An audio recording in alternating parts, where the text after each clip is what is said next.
Yo, what's up dude? Ketemu lagi dengan kita di sini masih di Indo James Crypto Channel. Hari ini di tanggal 11 ya, di bulan Mei 2024 guys. Dan hari ini menunjukkan pukul 18.35 dan sengaja saya bikin infonya hari ini agak telat ya, karena saya masih mengumpulkan beberapa informasi yang dibutuhkan ya untuk konten hari ini guys. Oke. Tapi sebelumnya ya, saya ingin merespon dari salah satu pertanyaan teman kita ya di kolom komentar guys, yang menanyakan kenapa saya lebih prefer untuk membaca berita langsung tanpa saya membuat rangkumannya guys. Jadi sebenarnya saya sudah beberapa kali ya menjawab pertanyaan ini. Mungkin teman kita yang satu ini mungkin belum tahu ya. Jadi sengaja saya membaca berita ini secara letterluck ya, atau saya tidak membuat rangkuman karena saya khawatir kalau saya harus merangkumnya takutnya akan terjadi misunderstanding dari teman-teman semua, atau mungkin dari rangkuman yang saya bikin itu bisa salah karena keterbatasan ilmu saya ya, dan juga persepsi ataupun interpretasi dari teman-teman semua ini mungkin tidak sama dengan apa yang saya sampaikan. Maka untuk mencegah semua itu, saya membaca informasinya sesuai dengan apa yang tertulis pada media informasi tersebut ya, agar informasi yang saya sampaikan itu bisa dipertanggungjawabkan. Jadi bukan karena interpretasi saya, dan saya bisa lebih objektif ya untuk memberikan informasi kepada teman-teman semua. Oke. Jadi itu jawaban dari kami ya, kenapa kita membaca informasinya itu langsung atau kita tidak membuat rangkuman secara mandiri guys. Oke. Itu sebabnya. Oke, selanjutnya ya, kita langsung aja guys melihat bagaimana update untuk perkembangan ya dari kripto hari ini guys. Yang pertama, kalau kita lihat di sini untuk global crypto market cap ada penurunan ya di 3,25% guys, dan untuk Fear and Greed Index juga mengalami penurunan, sekarang poinnya di 51 ya, di area netral, yang mengindikasikan bahwa para investor ini tampaknya masih menunggu juga ya untuk perkembangan dari harga Bitcoin ini selanjutnya guys ya. Dan tentu saja semua ini adalah efek kontribusi dari Bitcoin dan juga teman-teman nongkrongnya di sini guys. Kalau kita lihat ya, untuk Bitcoin mengalami penurunan dalam waktu 24 jam ini ya di 3,5%. Kemudian untuk Ethereum juga turun di 3,96%, disusul oleh BNB meskipun tidak terlalu signifikan ya untuk perubahannya, cuman di 0,84% ya, cukup stabil. Dan untuk Solana ada penurunan juga di 5,8%, dan beberapa altcoin kalau kita lihat di sini ya tampaknya memerah ya, dan rata-rata perubahannya antara 2-3% aja guys ya. Kalian bisa cek sendiri untuk lebih jelasnya di CoinMarketCap. Kemudian selanjutnya untuk pergerakan harga dari Bitcoin itu sendiri ya, sesuai pada time frame weekly ini masih melanjutkan penurunannya ya, dan kita lihat aja apakah ini akan mencoba untuk retest di harga 59.799 ya, mungkin tepatnya di sekitar $60.000 ya, karena bisa saja kalau ini bisa terbentuk ya, maka bisa dibilang akan terbentuk suatu pola inverse head and shoulders guys. Tapi itu belum fix karena mungkin dari polanya sendiri tidak terlalu valid ya, jadi masih bisa diperdebatkan.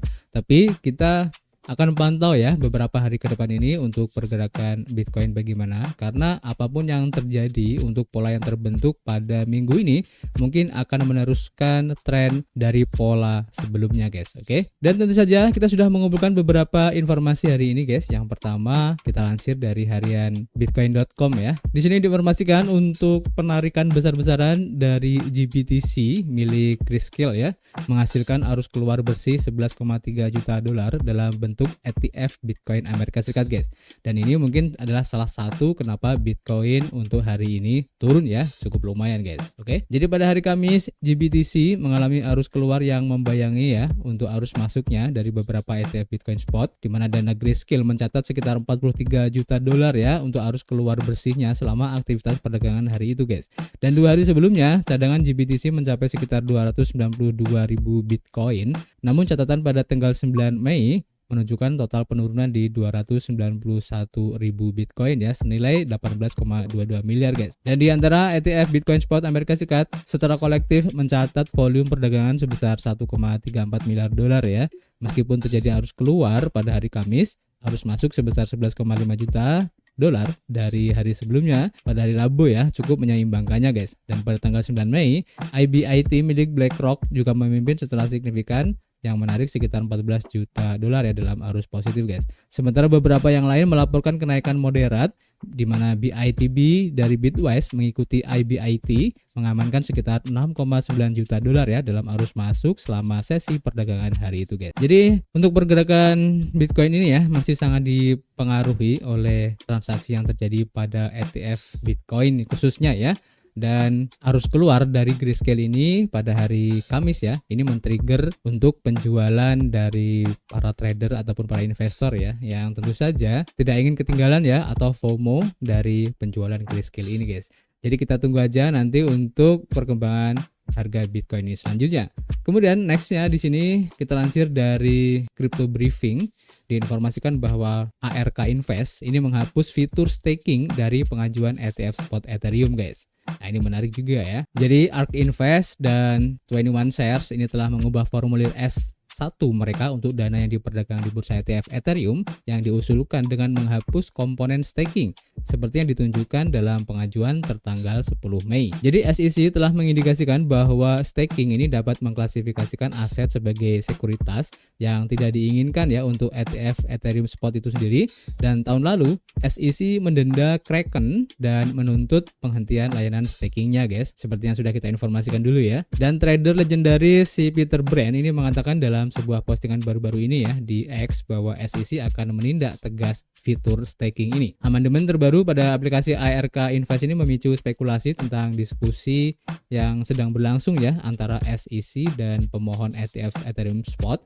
yang menunjukkan bahwa aplikasi tersebut sedang dimodifikasi agar sesuai dengan preferensi SEC guys. Nah ini menurut saya pribadi bagus ya yang dilakukan oleh ARK Invest ini, karena dengan adanya fitur staking ini mungkin SEC akan berat ya atau mungkin akan lebih cenderung mempertimbangkan kembali untuk persetujuannya, dan kita doakan aja kalau memang fitur staking ini sangat memberatkan SEC ya, sehingga bisa mengkategorikan Ethereum sebagai sekuritas, dan dengan dihapuskannya fitur tersebut mungkin SEC akan berubah pikiran guys. Tapi kita tunggu aja nanti seperti apa keputusan ataupun akhir dari drama ETF Ethereum ini guys ya. Oke, ini cukup menarik. Kemudian selanjutnya kalau kita lansir dari Daily Hodl, diinformasikan di sini bahwa raksasa perbankan JP Morgan Chase ini telah memegang sekitar 760 ribu dolar ya dalam bentuk ETF spot Bitcoin guys. Dalam pengajuan formulir F13 kemarin ya, yang mengharuskan manajer investasi institusional untuk mengungkapkan kepemilikan mereka, di mana JP Morgan mengatakan exposure tersebut tersebar di IBIT BlackRock, Procer Bitcoin Strategy ETF atau BITO, kemudian juga FBTC milik Fidelity, dan juga ada dari GBTC milik Grayscale ya, serta Bitwise Bitcoin ETF juga ada. Nah pengungkapan ini mengikuti pengajuan serupa dari saingannya yaitu Wells Fargo yang juga mengatakan bahwa mereka memiliki sekitar 2.245 saham Grayscale Bitcoin Trust atau GBTC senilai 121.207 dolar pada saat penerbitan ini guys. Nah JP Morgan juga merupakan salah satu peserta resmi yang mendukung ETF Bitcoin BlackRock yang memfasilitasi arus masuk dan keluar dari dana tersebut guys. Nah terlepas dari adopsi Bitcoin yang tiba-tiba di Wall Street, CEO JP Morgan Jamie Dimon terus menjadi salah satu kritikus paling keras ya terhadap Bitcoin ini guys. Dimon baru-baru ini menyebut Bitcoin sebagai satu peliharaan yang hanya digunakan oleh para penjahat dan spekulan.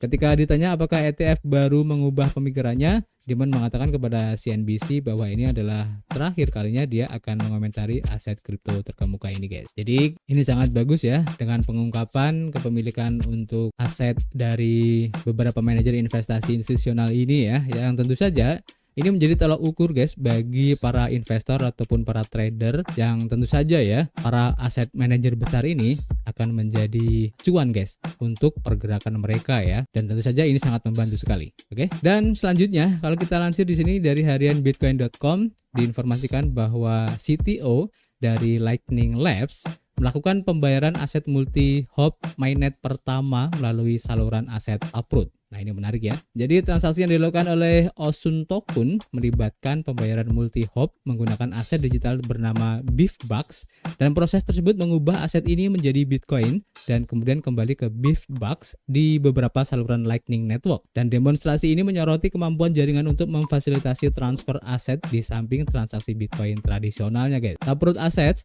yang mendukung transaksi tersebut menggunakan peningkatan Taproot ke blockchain Bitcoin, dan protokol ini mendukung penerbitan pembibitan dan transfer berbagai aset digital melalui peningkatan privasi, skalabilitas, dan efisiensi. Pembayaran mainnet Osun Token ini menggunakan 3 saluran berbeda di dalam Lightning Network ya, yang secara efektif mendemonstrasikan kemampuan operasional protokol tersebut. Selama demonstrasi ini, transfer aset ditangani hanya dengan menggunakan titik akhir untuk kesedaran aset dengan node perantara yang memproses transaksi sebagai transfer Bitcoin standar. Dan CTO Lightning Labs mencatat bahwa fitur ini menggambarkan potensi aset Taproot untuk berintegrasi dengan infrastruktur yang ada di Lightning Network. Dan ini menarik ya. Penyelesaian transaksi ini merupakan validasi teknis dari aset Taproot untuk memfasilitasi transfer aset yang beragam melalui Lightning Network.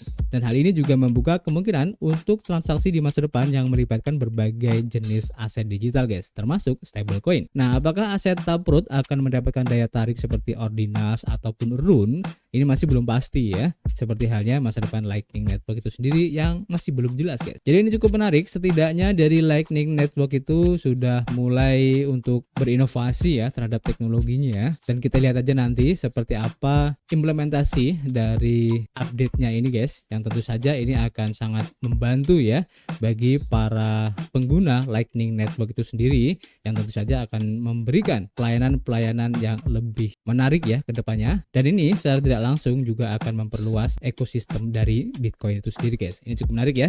Dan cukup ya untuk informasi hari ini guys.